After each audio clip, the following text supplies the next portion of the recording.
waves always roll and the wind never stops. This is our town, baby, you and me. It takes a little time, but soon you will see. We got clothes on the line, blowing in the breeze. The kids on the wharf, skipping rocks in the sea. The people are friendly and the children are free.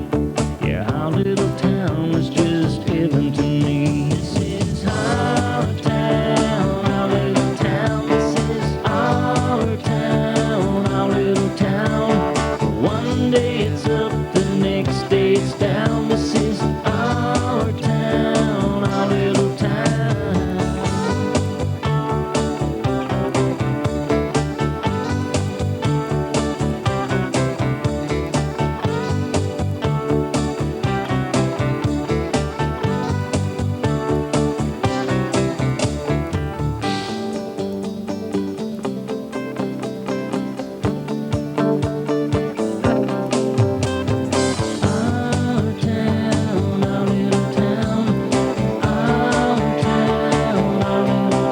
We got church bells ringing, what a heavenly sound. Young boys driving their dad's car around. We got the prettiest girls walking around. Soon they'll be leaving this old town. We got so many leaving, yeah, chasing their dreams. Say there's nothing here, or so it seems. And they will miss it, someday they'll know. They'll want to return to the town they love so. Our town, our little town. This is our town, our little town. One day it's up, the next day it's down. This is our town, our little town.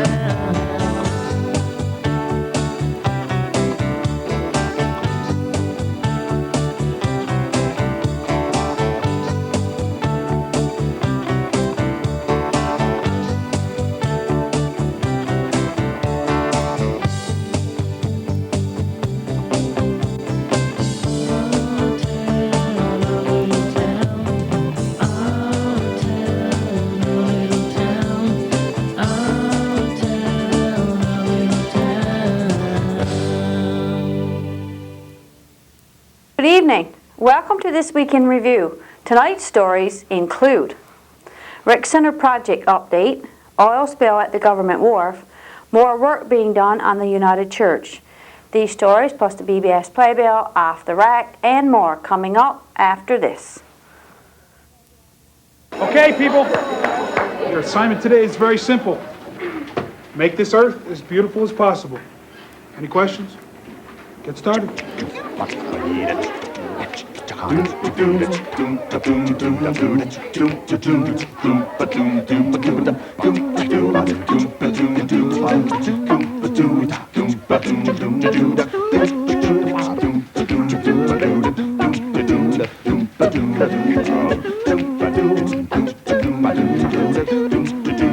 Does anyone know where Lisa is? Yeah, I do.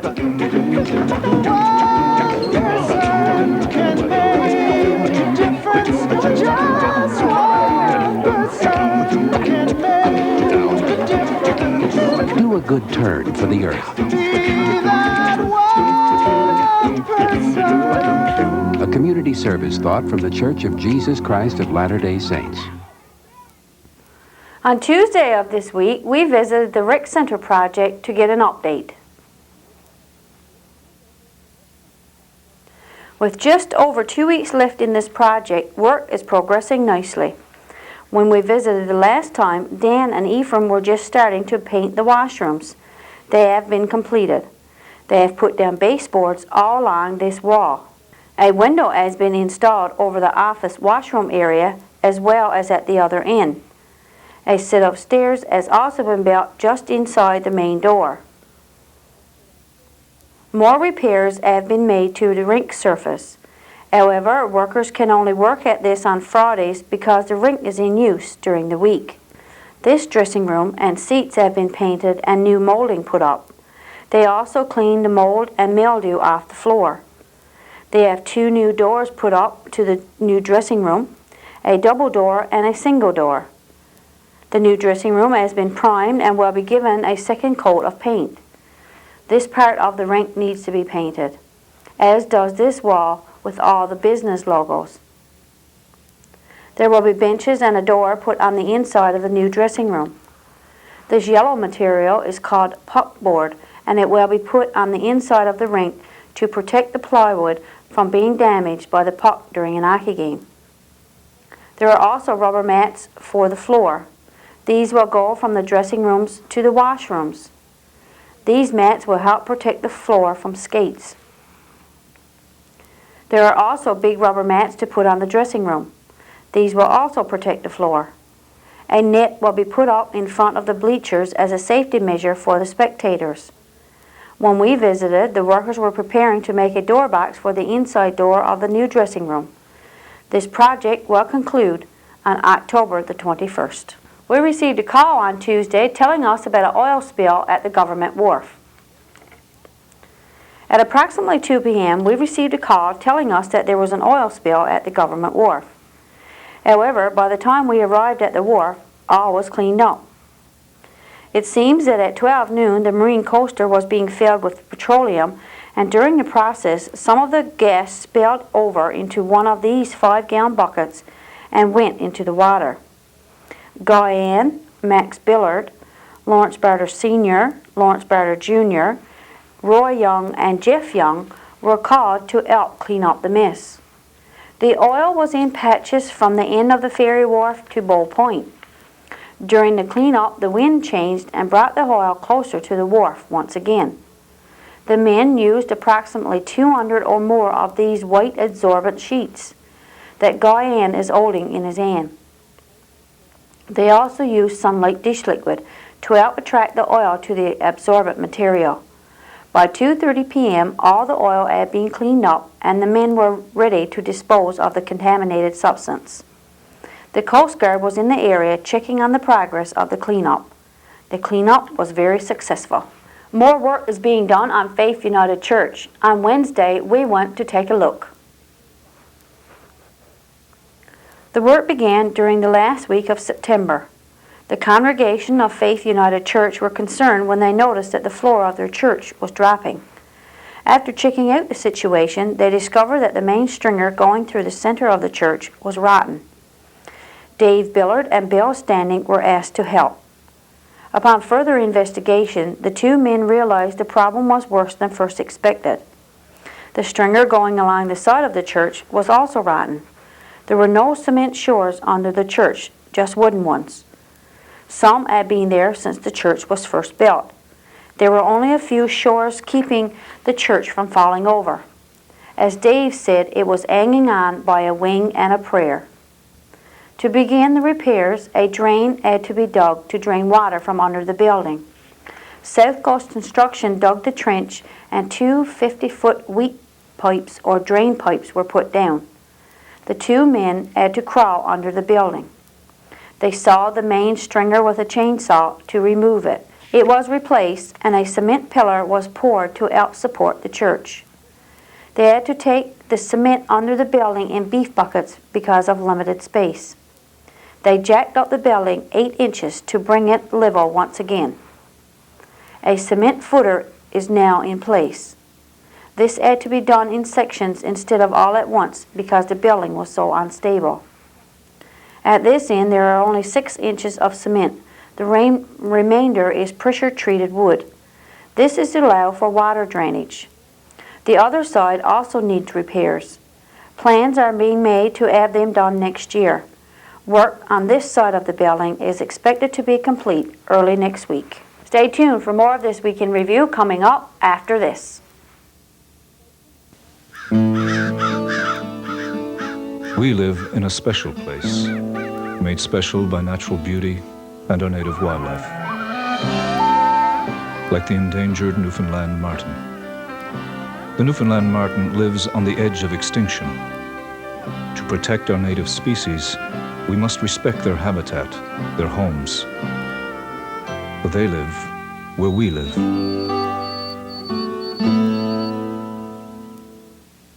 We received a news release this week reminding rabbit hunters about some snare regulations.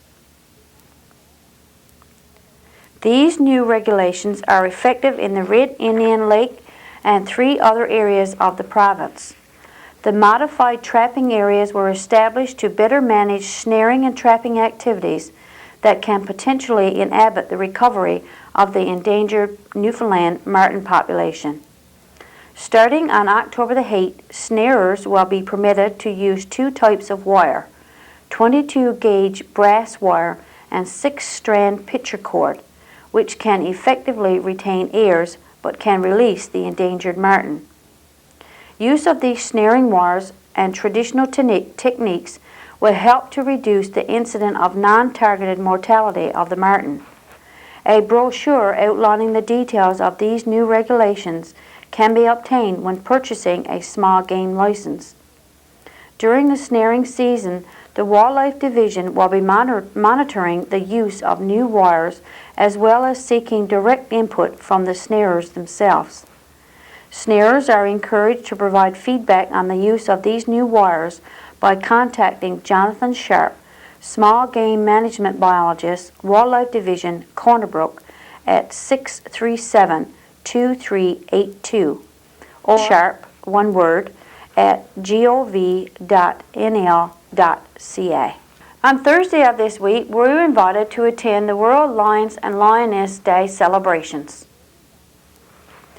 On Thursday of this week, the Lions and Lioness held their annual World Lions Day celebration. The night started off at 6:30 p.m. with a hot roast beef supper for the seniors of our town. Max Billard was MC for the evening. He welcomed everyone to the World Lions and Lioness Day celebration.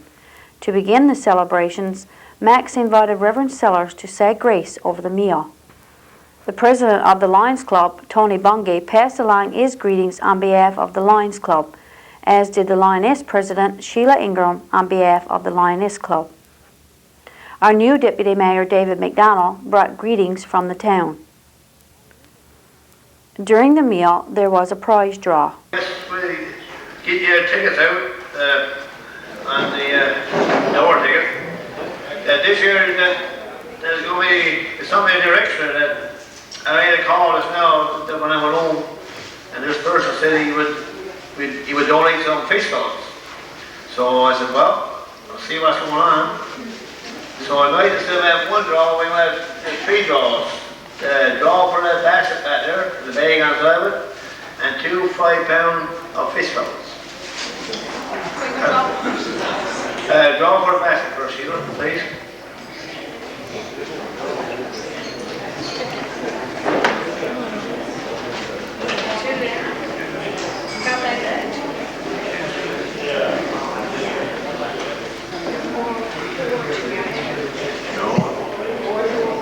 The first number is 404213. There? Yes. It was our mayor the last time he was there, so that he said he was going to come out mayor, but he won't take the basket home now, or stuff it in there. Now, button back. Make sure I win some fish.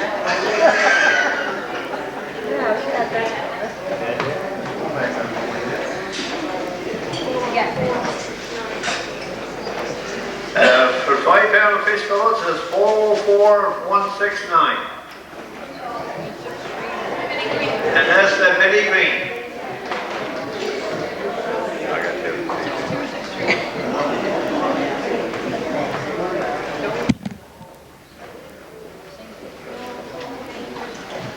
Next one is 404181.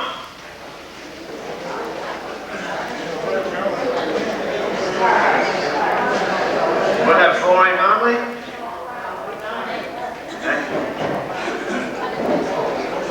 I think so. That Florence Manley, right? The 2 oldest seniors were presented with gifts.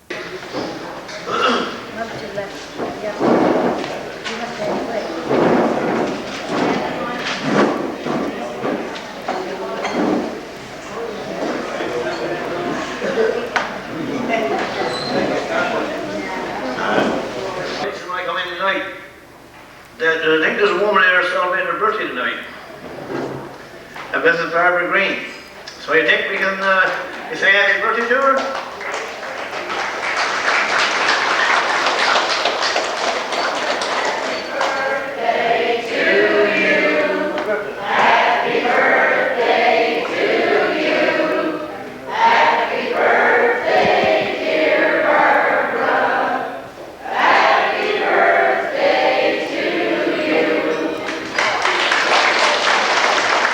Reverend Charles then returned thanks after the meal was complete. Once supper was cleared, most of the seniors enjoyed a game of cards while others sat around and had a yarn. A few decided to go home and wait for the dance. At approximately 10 p.m., the winners of the card games was announced. And now the card game is over. We'll see who the lucky winners are.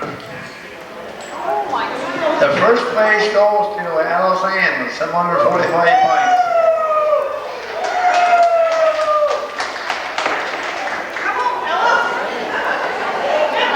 Come on, Alice. You gotta come up or you won't get your money. No, you gotta come up. Come on.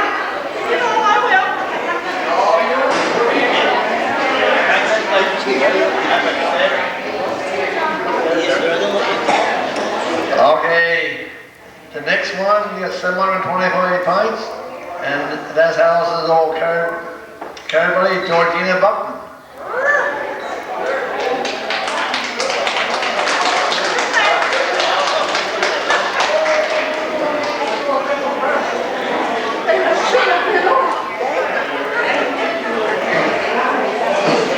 And I think you're all surprised who's going to get the movie. She had the same amount of points as the days in the year, 365. Audrey Ann.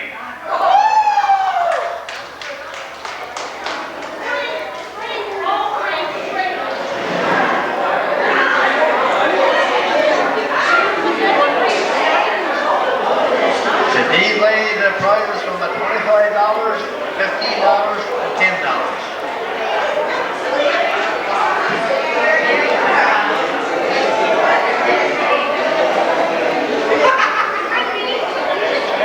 After this, everyone was ready for the dance. A&A provided the music for the event, and it seemed as though everyone had an enjoyable time. Congratulations go out to the Lions and Lioness on another successful World Lions Day.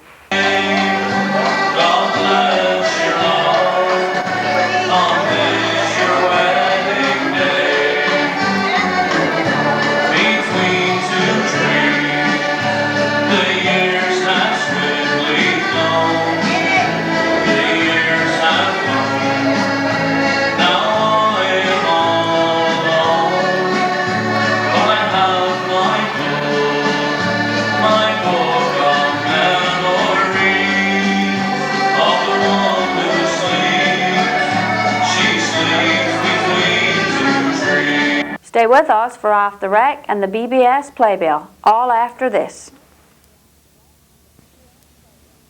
Little things you do that you think are small and few are the things that mean the most to me. So just keep giving whatever you're giving, 'cause even when you're giving just a little, if you're doing just a little, you're helping a lot. it helps a lot. From the Church of Jesus Christ of Latter-day Saints. It helps a lot. Off the Rack. This week as we scanned our tape rack, we came across some scenes of Burgeo. Let's look back to 1988.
PBS Playbill. Try your luck on Wednesday by playing Lioness TV Bingo. Join us on Thursday for a rebroadcast of The Bandwagon from 1990. And I'll be here again next week with This Week in Review. Please stay tuned now for The Bandwagon from 1990. For This Week in Review, I'm Marie Rose. Good night and God bless.